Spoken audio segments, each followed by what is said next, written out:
Welcome to Managing Metrics, a series of videos highlighting contact center metrics that matter to managers. I'm Bruce Belfiore, CEO of BenchmarkPortal, here to talk to you about after-call work time, also known as wrap time, since it refers to the time needed to wrap up the call record. In this video, we will define the metric and its component parts, mention some typical ranges, discuss how it impacts other key metrics, and note how important proper management of this metric is to your financial and operational success. This video is brought to you by BenchmarkPortal, the source for contact center training, certification, benchmarking, and consulting. If you like this video, please subscribe and hit the like button so that you can keep receiving free educational content just like this.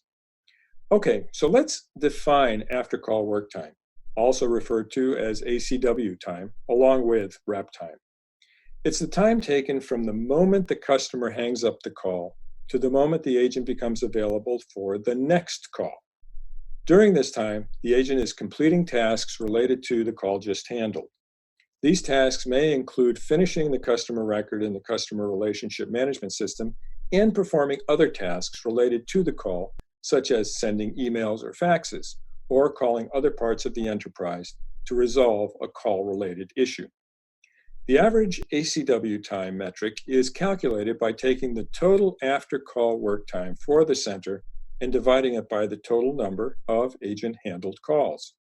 I note that ACW time is also one component of average handle time, which is the subject of another Managing Metrics video linked for you above. When we look across all industries, we see that the average ACW time is a bit under 1.3 minutes, while the upper quartile is under a minute.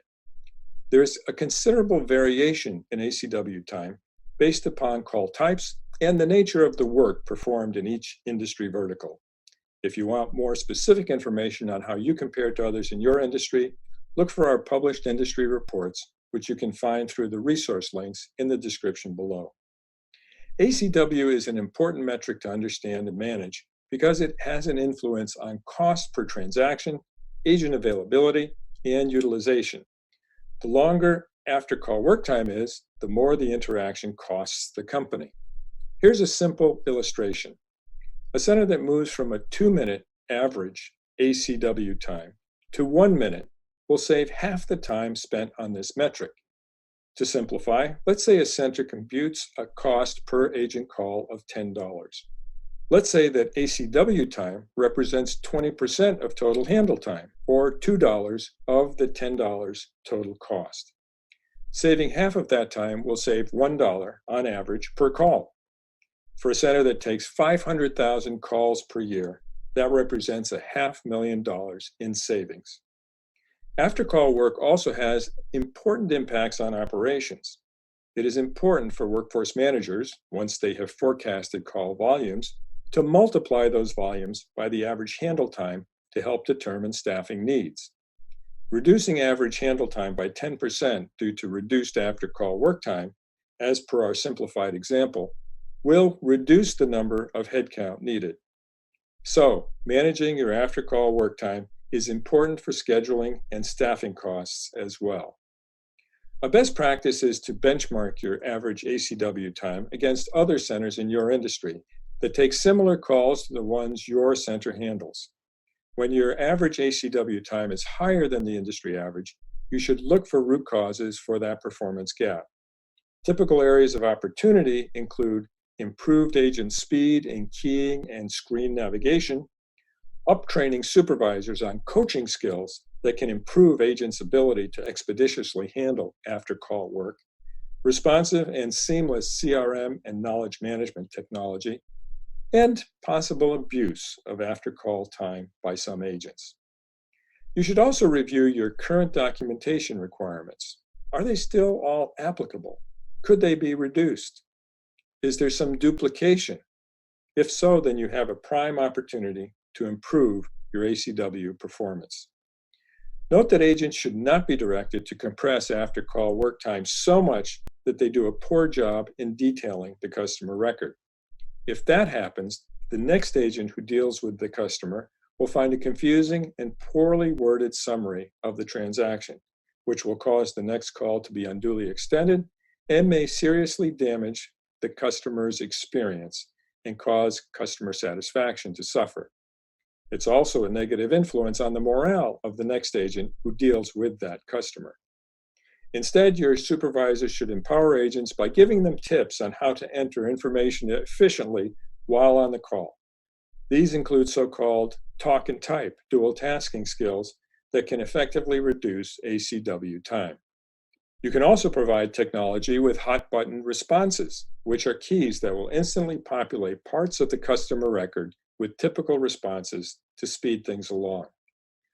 Other items you may consider include providing your agents with 2 screens, or eliminating the need for cut and paste from one desktop application to another, or introducing new software designed to consolidate multiple desktop apps that may be slowing down agents. I know that some centers code a standard ACW time into their system, for example, 30 seconds after the caller drops from each call, rather than allowing the agent to put themselves into and out of after-call work time. This approach can be good or bad.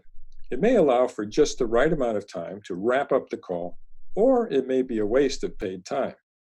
It can also be a source of stress if the standard amount of time allowed is not sufficient for the agent to finish the call record in good order. A smaller number of centers do not allow for any after-call work time and instead require their agents to complete the customer record before finishing the call. This may have some advantages or disadvantages for the customer experience in some contexts. Centers that allow agents to determine their own after-call work time for each call usually will take a trust but verify approach. That is, they will emphasize from early training that after-call work time must be properly used, and they will trust agents to use it properly until proven wrong. They will also verify proper use by having supervisors monitor anyone for whom the metric is getting too long. As with other contact center metrics, there's a balance. You want to optimize after-call work time, getting it as short as possible while still providing great service and obtaining good, useful records of the transactions. And now a question for you on after-call work time. What approach does your center take with after-call work time, and do you feel it optimizes handle time? Please let us know in the comments below. We'd love for you to share your thoughts and ideas. You can also find links to some of our other valuable resources in the description below.